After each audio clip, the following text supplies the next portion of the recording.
afternoon. It's great to be here. It's incredibly tough to follow that act. I'm going to try it. I'm really excited for the chance to talk about learning. I'm going to talk about this a little bit in the context of education. And one of the reasons that I'm so excited to talk about education is I'm probably the least qualified person in the room to talk about it. I am the first person in the history of my family to not go to college. And I'm going to talk about why that's a credential and why that's useful. A little bit of background about where I come from. So I'm a tech guy, worked in startups and building technology for the past 15 or 20 years, and got the chance to be involved in the early days of the social web, the social internet, and see friends of mine go on to create stuff like Twitter and Blogger and Flickr and LinkedIn and Foursquare and all these other cool apps that we get to see. I'll go a little deeper into the name dropping later, but the reason that's important in context to start out with is because we've gotten to see what the technology can do. So let me start with where I come from, which is where my family comes from, which is a state on the east coast of India called Orissa. If you were following the news of the big cyclone the past several days, that's where it came to ground, which exemplifies the fact that the state that my family is from is essentially the Louisiana of India. So lots of big storms, but really great food, like lots of good shrimp dishes. People think that our accent, from those of us who live in the country, is a little hard to understand, and really great people. That's who where I'm from. Though I was born in the US, that's who my family is. And to give you a little bit of context, my dad was the first in his family not just to go to college, not just to go to high school, but to get beyond about the 5th grade level of education. The village that he grew up in, average family today, I'm not talking about when he was growing up, I'm talking about today, an average family of 4 lives on about $600 a year. These are my people. That's where I'm from. And so he not only went to grade school and then high school and then college, he came to the US 50 years ago last month to get his PhD, which he succeeded in doing. And took us in one generation, his lifespan, from a living standard where there was no clean water, no electricity, unreliable food and no real communications, and a living standard of $600 a year for a family of 4, to the point where I can live in Manhattan and raise my son and have my family and my wife and have a good life and have vaccines and have running water and all these other things we take for granted. And the reason he's able to do it, the classic story, is lifting himself up through education, right? And obviously, those of you that have Asian parents know we're expected to follow in that path and go to college and become a lawyer or a doctor. We have a choice. And you can go through and do these things. And so to undo or interrogate or question that assumption is a tremendous leap to make. To say, I'm not going to follow that path is beyond being privileged, it's being a little bit spoiled. And so that's the thing that I've spent a lot of time thinking about is, this is what learning can do, and yet it's changing in a way where somebody like me can succeed despite following a traditional path. What does that mean? What does that mean about learning? So I started my career here in New York about 15 years ago, and really made every bad choice you can make. So my first job was in the music industry right as Napster was coming out. I said, look, technology is going to disrupt this industry. Let me get to a thriving, growing industry. So I went to newspapers. This is a true story. I went to work at an alt weekly, and the second day I was on the job, Craigslist launched in New York, and they made all their money from real estate listings. And I thought, oh, this is not going to end well. But fortunately, I'd started blogging back in about 1999. So I was like, at least this thing I can do, and that's what I ended up doing, and that's how I got that front row seat at the other people making the tools for blogging and social networking and all these other tools.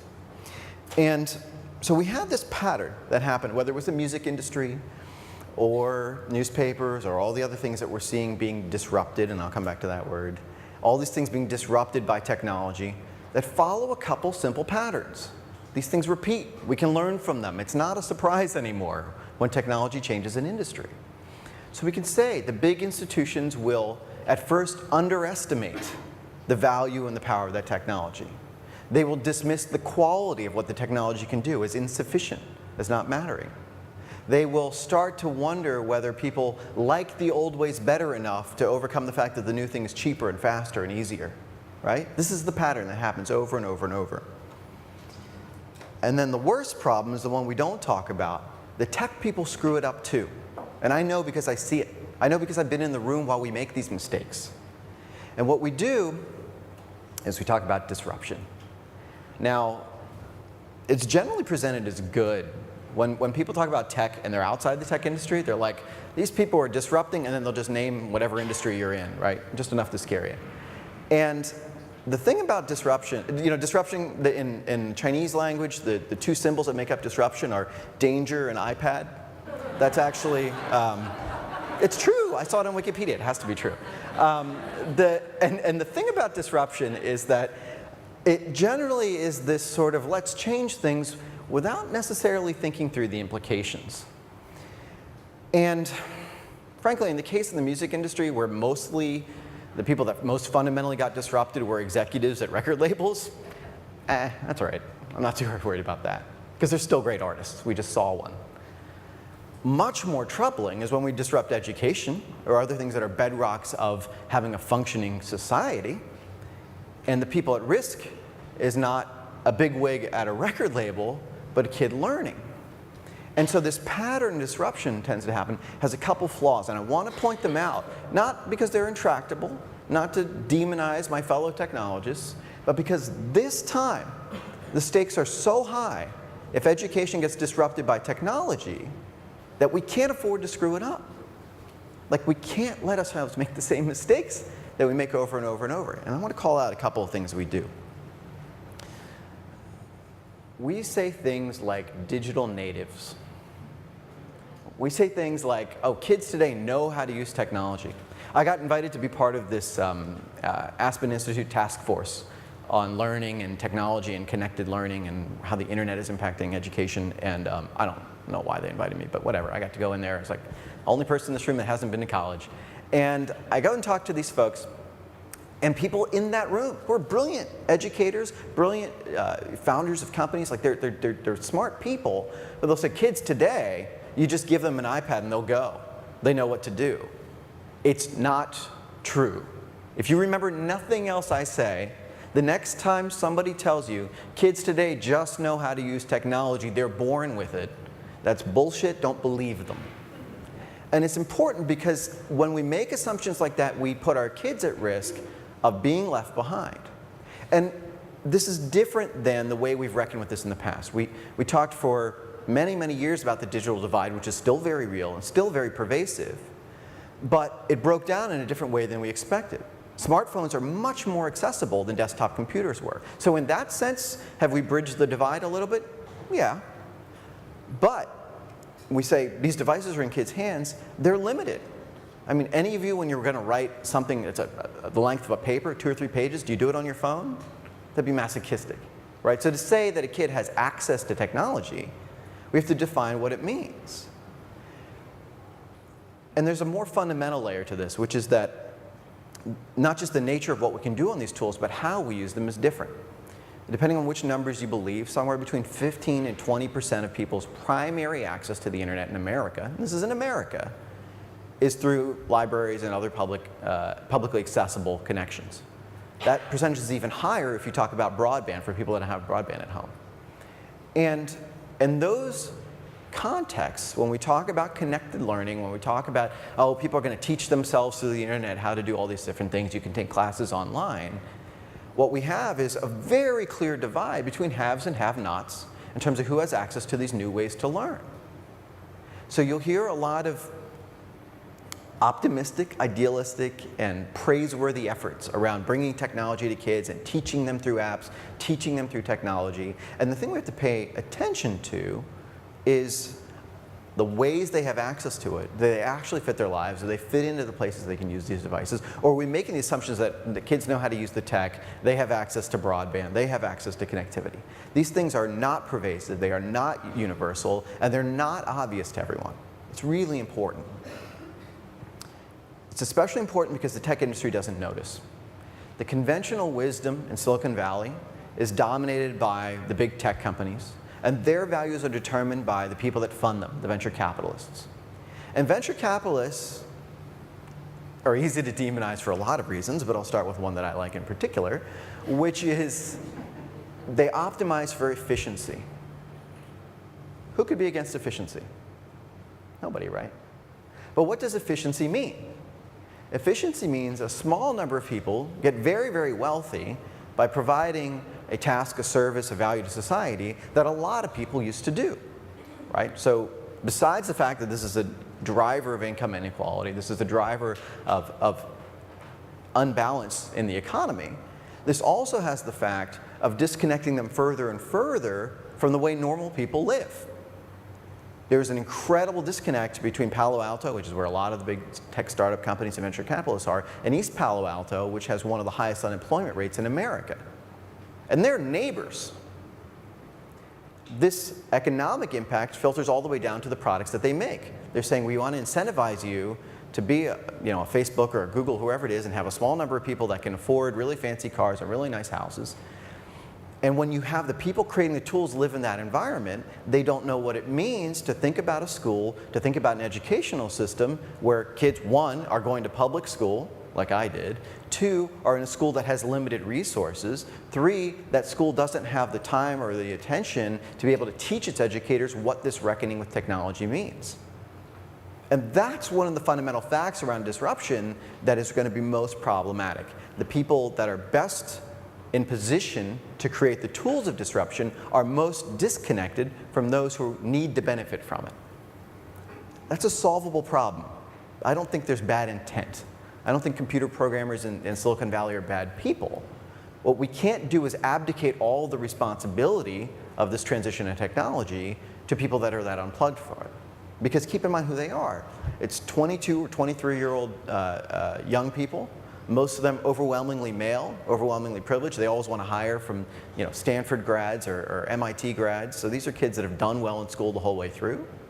And I don't fault a Mark Zuckerberg for saying, oh, well, I think things are going pretty well. If he's a guy who, when he's 25 years old, was a billionaire, sure, the education system is going to take care of him.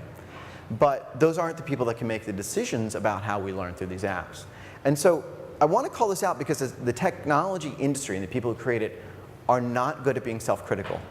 And right now, they've been so successful that everybody wants to praise them. And there are a lot of praiseworthy things. If your kid wants to be the next Mark Zuckerberg or the next Bill Gates, that's great. Encourage her to do that. That's fantastic. The thing we have to be mindful of, though, is that they've made a lot of choices that haven't benefited everybody, especially in the educational system. And when it only cost us, well, I don't have a Tower record store anymore and I have to go to iTunes instead, that doesn't matter. But think about the implications. Really think about this.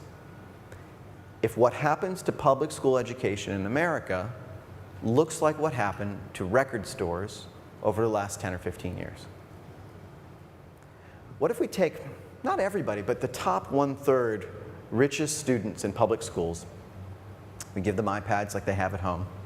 Their parents buy them good apps, because there are great apps. My kid's 2.5 years old, and he's speaks a little bit of Mandarin, which I don't speak because of his iPad, right? These apps are good. It's kind of scary because I don't know if he's saying things right, but that's a different problem. And so you have this incredible technology, and the people that are well off are going to be able to afford it. But let's say that top 1/3 of the wealthiest students, their parents just say, well, look, they're learning reading, writing, arithmetic on these apps and with each other pretty well. They've got a good social connection through these apps. It's probably good enough. Why don't we sort of form a co-op and effectively homeschool them? We'll bring them out, we'll go to the library, or we'll go to a coffee shop at somebody's house, bring together 8 or 10 kids and teach them all, have them all teach each other so they're socialized pretty well with each other, and they can learn. You can see that happening in dribs and drabs. One of the highest concentrations of homeschooled students in America is in Silicon Valley. It's already happening. So if you take that top 1/3 of the wealthiest parents who are have kids in the school system, what does that do to the school? If they go and they start homeschooling or they start e-schooling or whatever they start to call it, does that destabilize the school? Do the other kids who are still motivated and still want to learn, do they have a cost when those kids start to disappear from schools? What does that start to look like? Does it undermine the balance of what public education means? I don't say this as some scary nightmare scenario, but as somebody that looks at what happened in music, what happened in newspapers, what happened in books, what happens in all these other industries, and I say, if I had to guess, that might be the most likely outcome of what these technologies can do. But, the difference this time is they can only do it with our complicity. They have to work with us.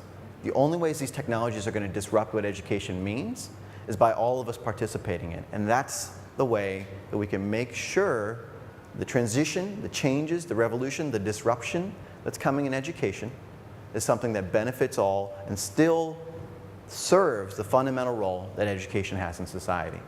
I hope we're up to the challenge. Thank you all.